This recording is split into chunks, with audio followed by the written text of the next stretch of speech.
Bonjour.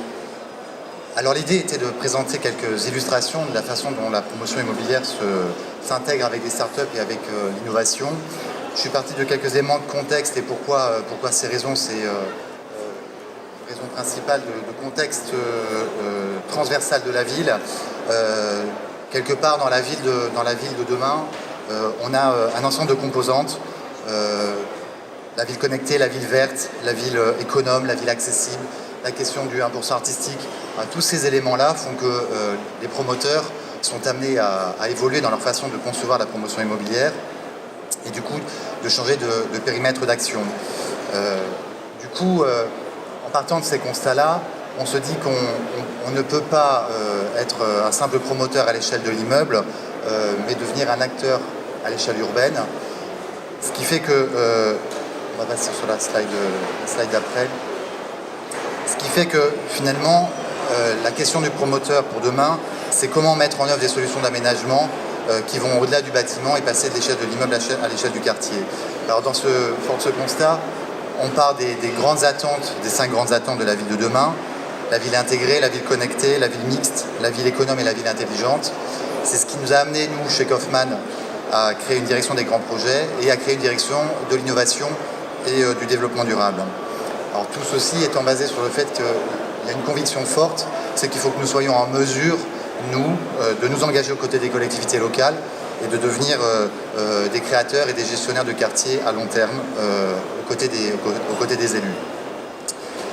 Alors comment Kaufman s'intègre dans la dimension innovation? Nous sommes partie prenante d'un accélérateur de start-up. Nous ne sommes pas les seuls, mais cet accélérateur de start-up, bien-être par l'immobilier, ImoWell, est un moyen pour nous d'arriver à sourcer un certain nombre de start-up et de pouvoir les intégrer dans nos programmes.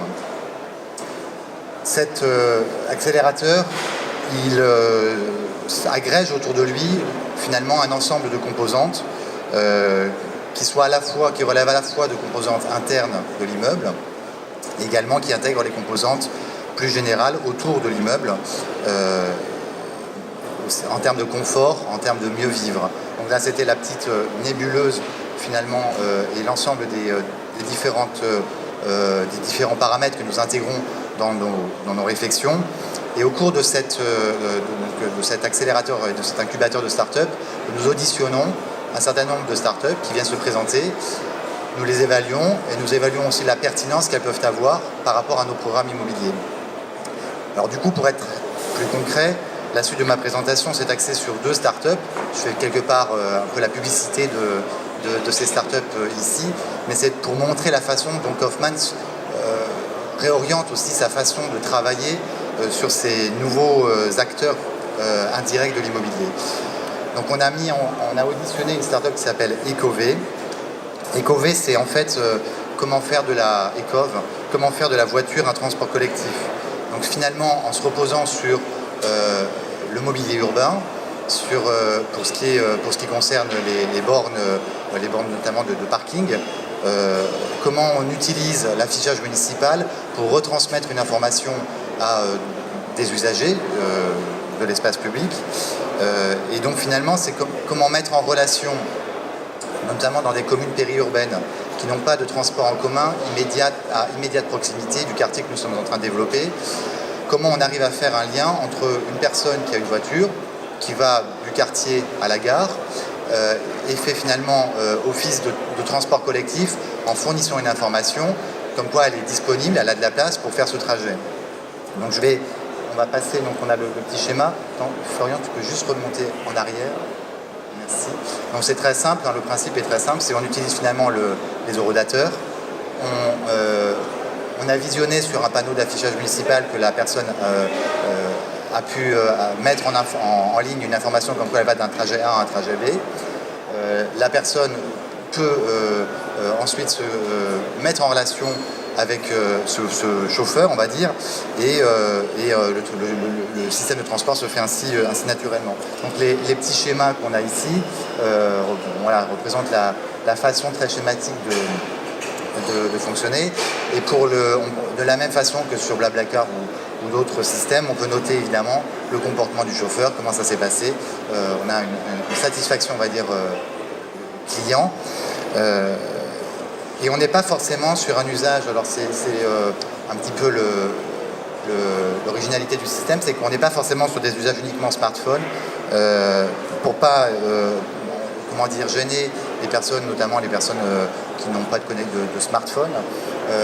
En termes de sécurité routière, évidemment, puisqu'on a des conducteurs qui ne regardent pas leur téléphone, tout passe par l'affichage municipal. Et donc, du coup, on peut passer à la slide d'après. Il s'agissait finalement de résoudre ce problème de masse critique, d'offres et de demandes.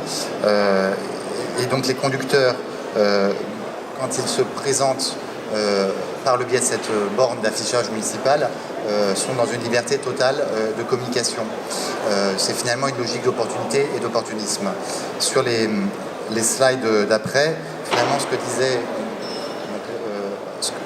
disait Ecovée, c'est que finalement, quand on calcule quelque part une agglomération de 200 000 habitants, c'est 1,5 million de places par kilomètre chaque jour dans les transports collectifs urbains, ce qui représente un investissement de 30 millions d'euros par an.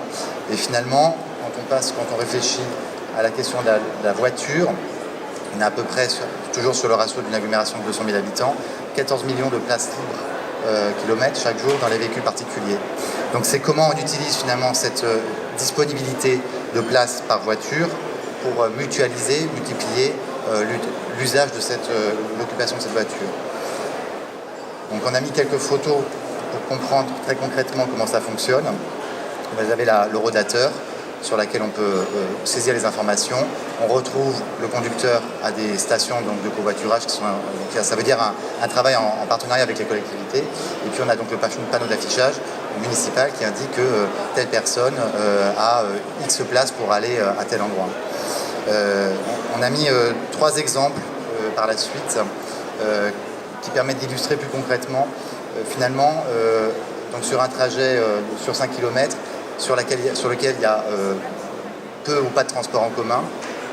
Il faut 8 minutes en voiture et il passe 1350 voitures par jour. On a 5 km, si on y va à pied ça fait 1 heure. Voilà, le système est très simple, on a quelqu'un qui se présente, qui met en ligne des informations, on prend la personne, on l'emmène à la gare et donc soit à une station pour l'aller, soit pour le retour, soit les deux, et ça coûte 60 centimes d'euros par trajet, par ce système-là. Deuxième, on a 2 autres exemples.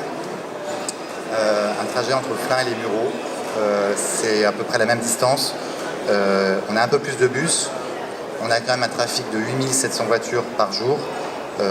Voilà, une manière de simplifier ce type de trajet court. Et le dernier exemple qu'on a ensuite, des Mureaux à Saint-Germain, où là la complexité du trajet en transport, ça prend 1 heure. En voiture, selon évidemment les embouteillages, entre 20 et 40 minutes, avec 420 voitures par jour, le trajet coûte 2,30 € par ce système-là. Donc voilà, ça c'est une start-up que nous poussons sur une opération que nous avons à Villepreux et que nous testons évidemment en accord avec la collectivité.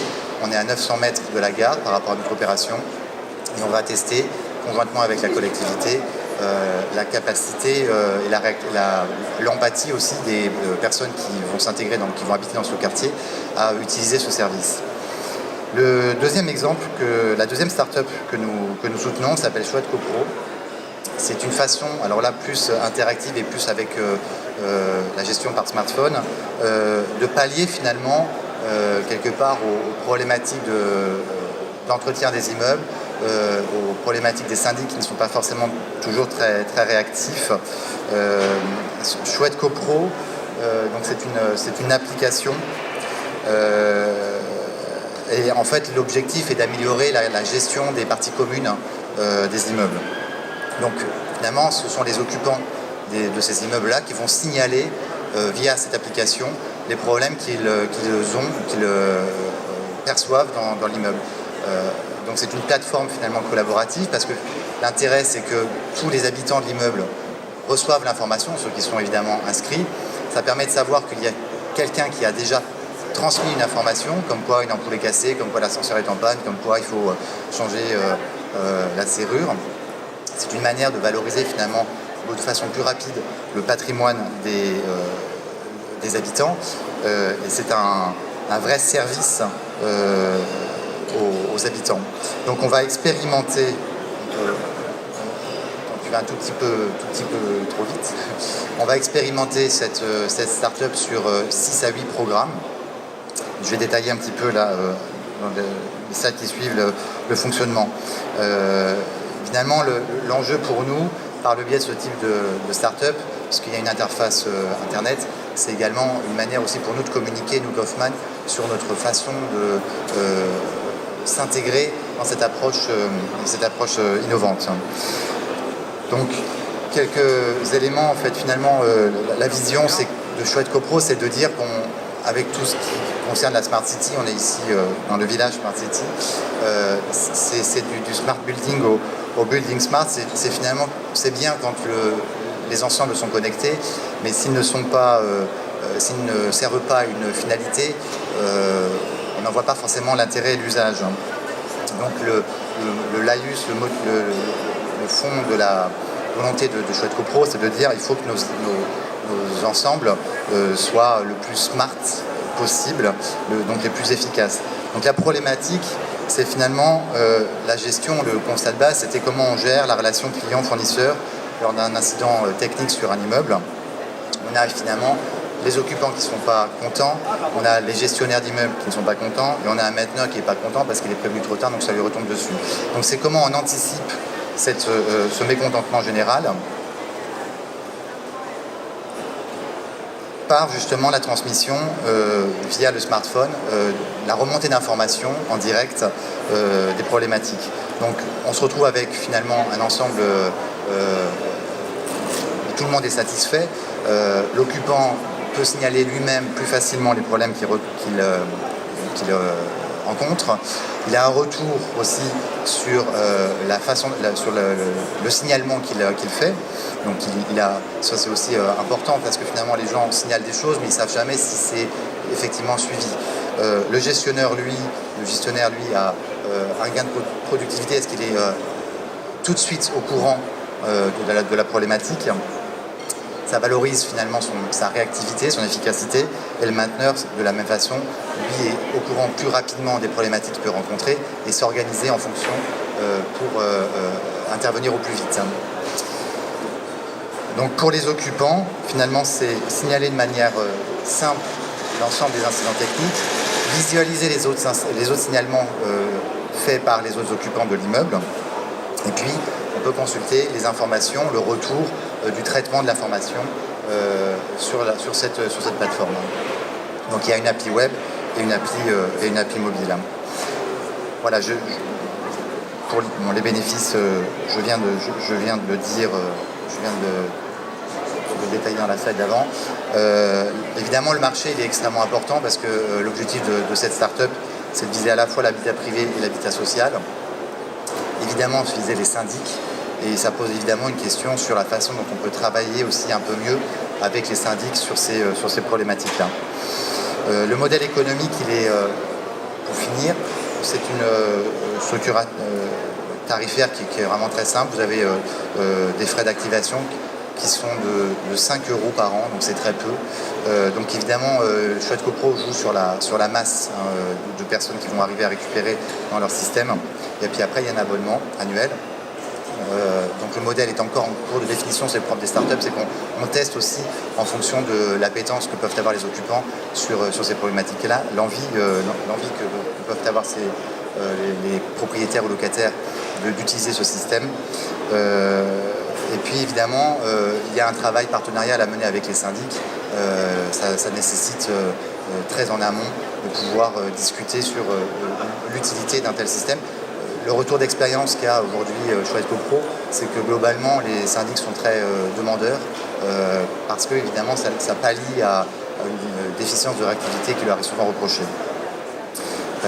Voilà, et donc on est aujourd'hui en test, on va commencer là à partir de mai un test sur 6 à 8 programmes chez nous, avec évidemment, on ne peut pas imposer ça à nos futurs occupants, mais on on explique qu'on va avoir toute une démarche de communication par notre direction des relations clientèle, toute une démarche de communication sur l'intérêt que ça peut présenter pour nos futurs propriétaires. Voilà, j'ai terminé avec une dernière slide de notre président, donc Nordine Hachmi, parce que je pense que ce qu'il dit dans cette citation, c'est qu'effectivement, nous, Kaufman, nous sommes attendus comme d'autres, mais nous sommes à un tournant, et le tournant, le virage qu'on prend, c'est évidemment de passer de cette échelle de l'immeuble à cette échelle du quartier, et que les collectivités locales sont aujourd'hui en attente de ce nouvel essor, on va dire, des promoteurs. Si vous avez des questions, je suis à votre disposition. Merci.